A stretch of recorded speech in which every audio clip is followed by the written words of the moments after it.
Friends, Samantha Naga Chaitanya విడిపోయాక శోభితాని పెళ్లి చేసుకున్న Naga Chaitanya. So ఈ దీంట్లో ఎవరిది తప్పు అంటే, నాగచైతన్య పెళ్ళి పెళ్ళైన తర్వాత సమంతతో ఉండకుండా శోభతోనైతే ఎక్స్టర్నల్ అఫైర్ పెట్టుకున్నాడు.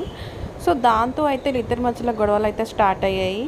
ఇంకా బెటర్ విడిపోవడమే కరెక్ట్ కదా అని చెప్పేసి అయితే డివోర్స్కి అప్లై చేయడం జరిగింది. కానీ ఈ డివోర్స్ రిపోర్ట్లో మాత్రం నాగచైతన్య చాలా తెలివిగా సమంతకే ఎఫైర్స్ ఉన్నాయని, సమంతకి తన మేకప్ మ్యాన్తో సంథింగ్ ఏదో ఉంది అని అయితే డివోర్స్ కాపీలో పెట్టారంట. సో ఏదేమైనా